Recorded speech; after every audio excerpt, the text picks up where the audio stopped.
My dear friends and family, I'm Operator Starsky, and today we will talk about something that Russian terrorists hoped would stay one-sided forever. They're flying junk. Shaheds, Gepards, Landsats, cruise missiles, and now whole showers of glide bombs that they throw at Ukrainian cities every single night. Terror Russia is working really hard to turn the peaceful Ukrainian sky into one big shooting range. Only in October this year, they launched more than 5,000 strike drones of different types against Ukraine. So today we will talk about why this is such a hard problem, what exactly Ukraine has been doing to survive this air terror, and finally about a completely new system that has already arrived to Ukraine.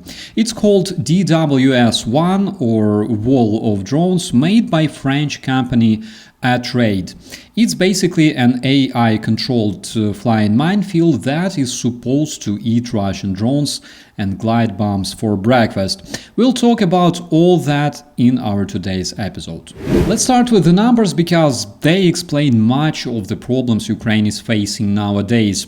According to Ukrainian intelligence, the terrorist federation can already produce about 2,500 precision missiles per year. We're talking cruise, ballistic, and even so-called hypersonic Russian missiles. And this pace was planned exactly for 2025. That's roughly 2 full-scale missile barrages every month without touching old stockpiles. At the same time, they've turned drones into a real conveyor. The Ukrainian main intelligence directorate says Russia can produce about 2,700 drones per month now and wants to reach 70,000 long-range drones already this year, including up to 30,000 Shahed-type attack drones per month. Independent analysis of launches shows that in mid-2025, they were already throwing around 5,400 Shahed drones per month at Ukraine. That is roughly 170 drones a day on average. And that's just drones. The real horror, especially for the frontline cities like Kharkiv and the whole south, are the Russian glide bombs. This flying trash can glide around 70 kilometers and in new versions more than 100 kilometers from a safe zone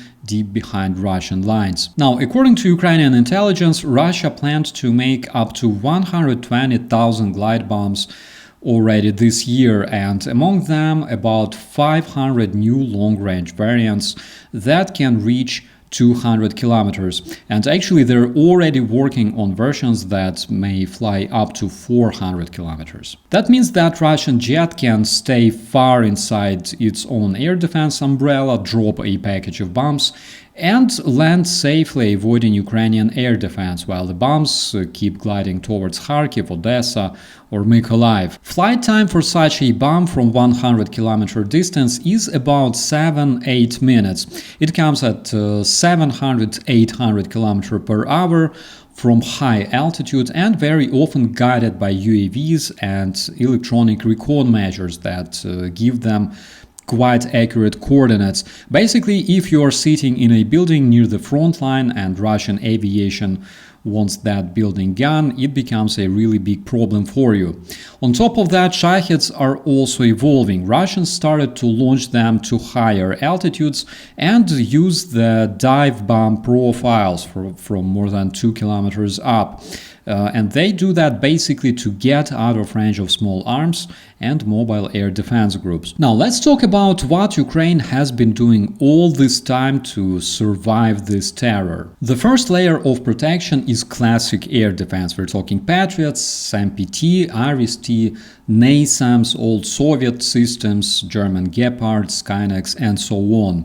These systems are excellent against missiles and drones, but every intercept is very, very expensive. Also, missiles are limited. In the first year of the war, interception rates for missiles and Russian drones were often above 90%. But as Russia increased the number of missiles and drones and upgraded them, Ukrainian statistics unfortunately started to go down. Western media that looked at October data say that from more than 5,300 drones of all types launched that month, our defenders managed to destroy or suppress about 80%. And even though it may sound good, but with thousands of drones, the remaining 20% still equals hundreds of hits. To compensate, Ukraine built a huge network of mobile fire groups. These are crews with heavy machine guns, automatic cannons, MANPADs, electronic warfare rifles, pickups with thermal sights, all that stuff driving around at night hunting Shaheds.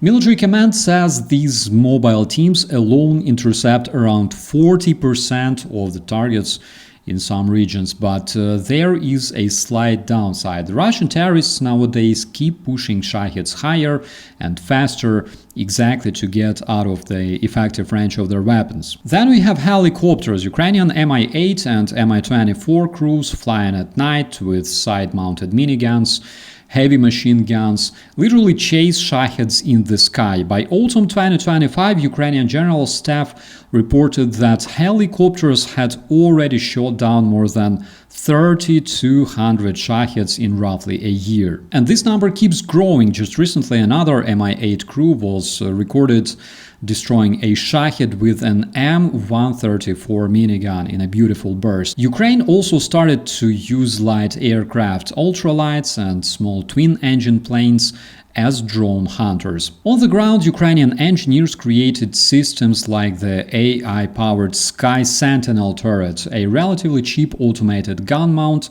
that uses radar and computer vision to shoot down Shaheds without wasting expensive missiles.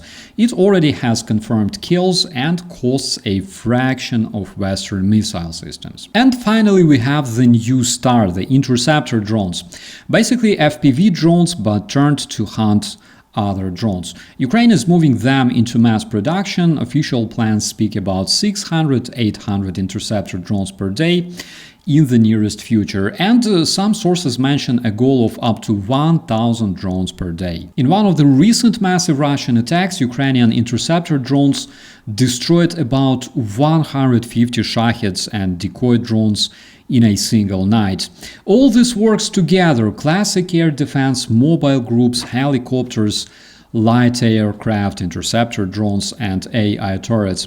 But as we can see, Russian terrorists still manage to push more and more drones and gliding bombs through the system. Basically, at this point, the Russians are so obsessed with the idea of killing Ukrainians, so they're literally raising taxes and prices, decreasing pensions, and watch their schools and hospitals fall apart. Instead, they launch hundreds of drones in one wave, mix real drones with decoys, attack from different directions, different altitudes, and combine this with missiles. And because of all that, Ukraine really needs something that is cheaper per shot, can work in huge numbers, and doesn't get blind when Russians jam GPS and communications. And this is where our new friend comes in. The system is called DWS-1. It's made by a French company Atreid. Physically, it looks like a normal shipping container on a truck or on the ground. And inside that container, you have radar, you have a bunch of other sensors, computers, communications, and racks full of small interceptor drones. When this system is on duty, it quietly observes the sky, and when it detects a threat, it opens up and starts spitting out drones like a beehive. According to the company and recent articles, one unit in typical configuration carries about 200 interceptor drones. The architecture allows one operator to control up to 100 drones at the same time, because the rest of the work is done by AI. We're talking swarm intelligence. Developers also advertise that the system is scalable up to 1,000 drones in a combined wall if several containers are networked together. How does it actually work? Inside the container there is a multi-sensor brain consisting of radar, radio frequency scanners, and cameras. They detect incoming targets like Shaheds or other UAVs, and also the Russian gliding bombs, and then they build their trajectory in real time. The system has a preloaded 3D map of protected areas, so it can work even when Russian electronic warfare starts jamming the GPS. And that is very important, because nowadays Shaheds and many Russian drones are escorted by quite strong jamming. When the AI decides that there is a real threat, it starts launching a swarm of interceptors.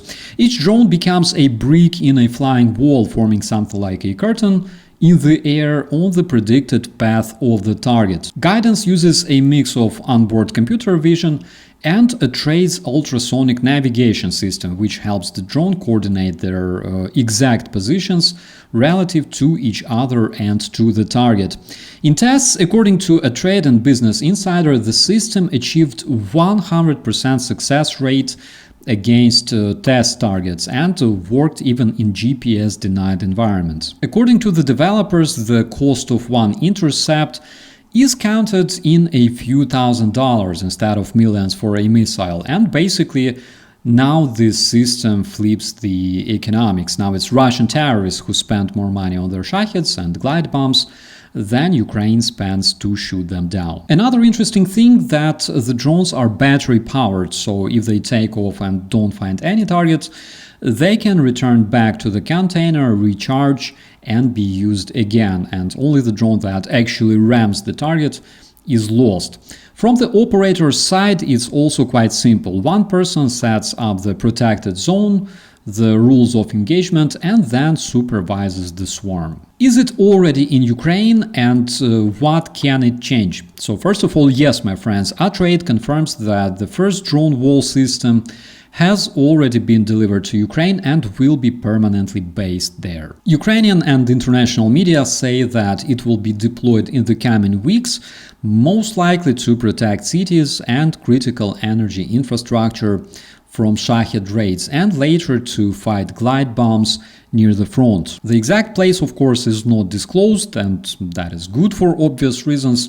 What we know is that system can later be integrated with Ukrainian-made interceptor drones. If it works in real combat the same way it worked on tests, there are several big advantages. First of all, it gives an extra layer against Shaheds and other Russian drones without burning expensive missiles. Those can stay focused on cruise and ballistic missiles instead. Also, it offers at least some realistic way to fight glide bombs, which until now were very hard to intercept because of speed and short reaction time. And also it is modular. You can move the container by truck or train, park it near a power plant or a big city, switch on, and you have a permanent flying minefield above this place. And maybe one more interesting detail, my friends. European analysts already discuss their own drone wall along the borders with the Terrorist Federation to protect Baltic and Nordic countries. Of course, it's not some magic shield, no system is 100% reliable, and Russians will definitely try to adapt, change tactics, add decoys, try to overload it or destroy it with precise hit. But the fact is, this is the first time we see something that really looks symmetrical and provides protection not only to Ukraine, but also to our friends in Europe. The Terrorist Federation is trying to turn the sky above Ukraine into a permanent storm. But step by step, together with our partners and allies, we are building systems that can break this storm apart. Dear friends, thank you for watching. I'm Operator Starsky. As always, be safe, and I'll see you in the commentaries.